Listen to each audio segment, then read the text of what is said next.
There is something strange about beauty. We treat it like a feeling, a preference, a matter of taste, and yet it organizes entire worlds. Careers bend around it, desire follows it, status attaches to it. It shapes who is seen, who is wanted, who is remembered. All of that from something we insist is subjective. So the question is simple. If beauty is just preference, why does it decide so much? We like to believe beauty lives inside things, in the face, in the body, in proportion, symmetry, light. As if it were a property you could point to, measure, prove. But that's not actually where beauty happens. Beauty doesn't sit in the object. It appears in the moment you look. This is where the philosopher Immanuel Kant begins. Not with the object, but with a judgment. Kant understood something most people still overlook.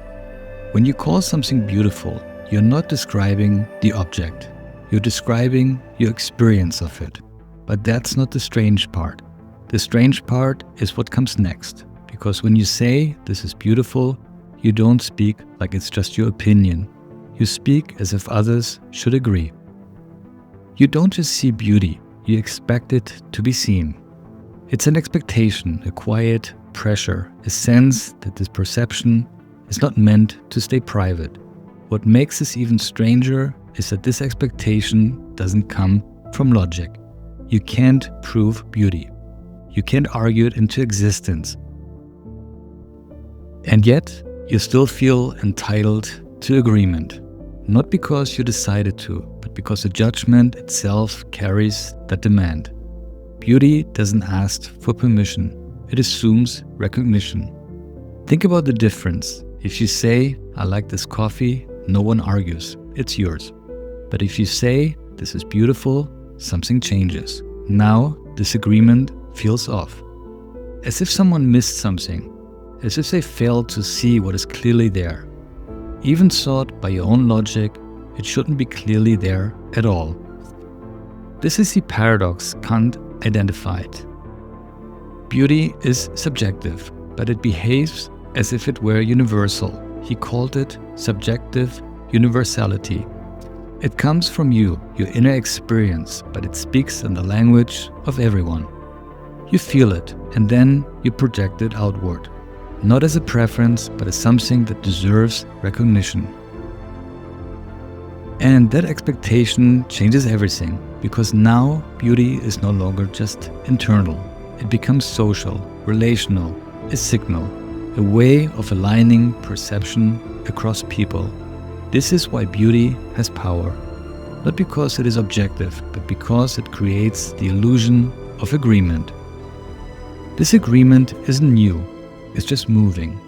The philosopher Plato believed beauty was an objective form, a divine, mathematical perfect that we were all trying to unlock. To him, beauty was a truth that stood still. But history shows us a moving target. Centuries ago, beauty was a signal of weight, physical proof that you had won the war against hunger. A voluptuous body was a prophecy of plenty.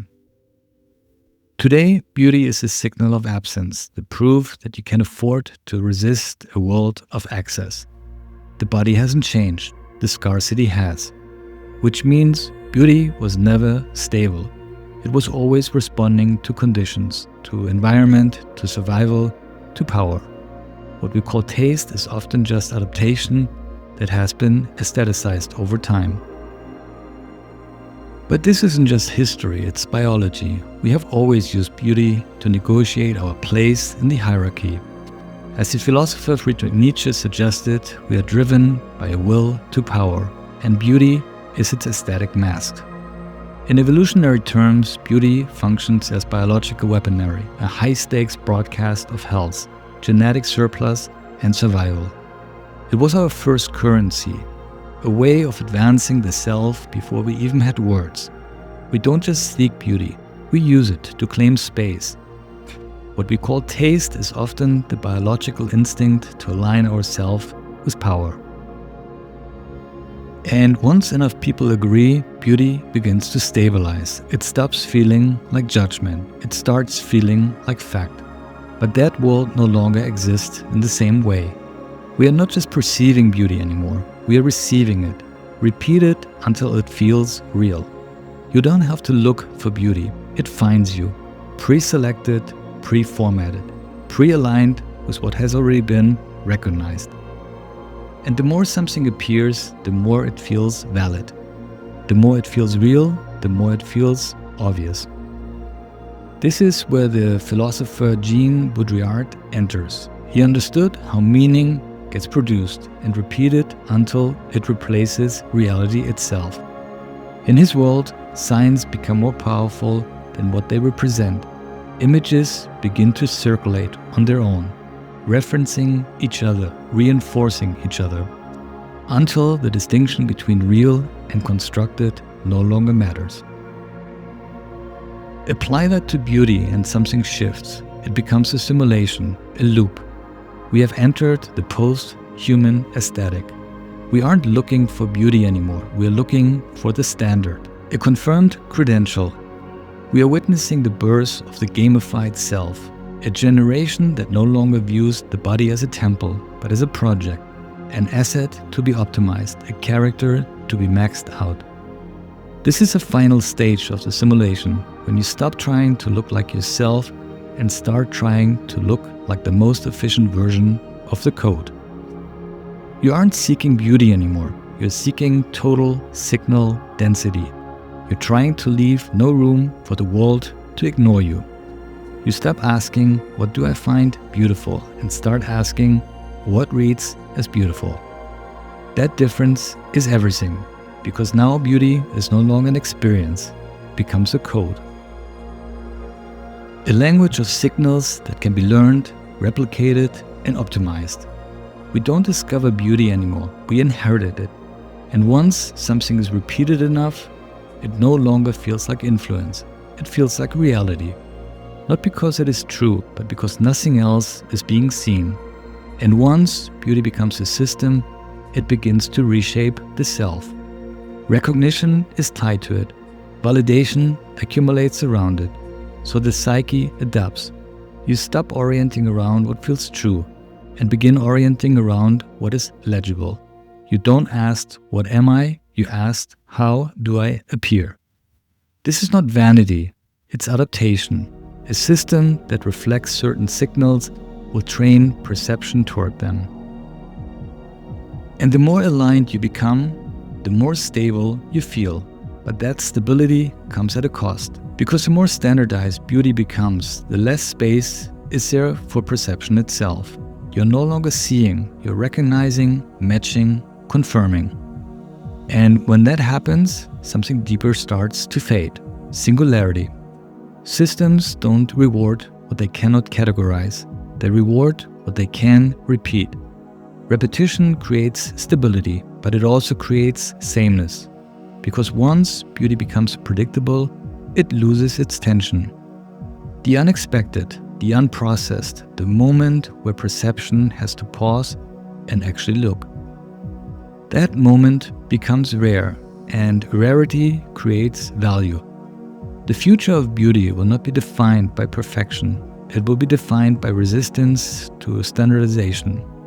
The rarest thing will not be the most optimized face, but the hardest thing to reduce. The thing that forces perception to engage again, because once beauty becomes formatting, it stops being beauty. It becomes agreement. So the question is no longer, what is beautiful? The question is, what are you recognizing that you never actually chose to see? Beauty was never just something you felt, it was something you agreed to. The real question is, who taught you what to agree with? Beauty was once a mystery, now it is an instruction manual. The only way to remain beautiful is to become unrecognizable. This is part of the TOMAAS prophecies, cinematic essays that don't just reflect the world but read between its fractures through layered visuals and emotional pattern recognition. Art isn't decoration, it's intel. It translates what we haven't yet learned to name, because by the time everyone understands the shift, it already happened. If something here stayed with you, leave the thought it triggered, even one sentence. And if these reflections resonated, subscribe for the next prophecy, because in a glitched world, decoding is the only way to stay oriented. If you're drawn to the visual work behind these ideas, you can explore more of my digital artworks and original photography at TOMAAS.com.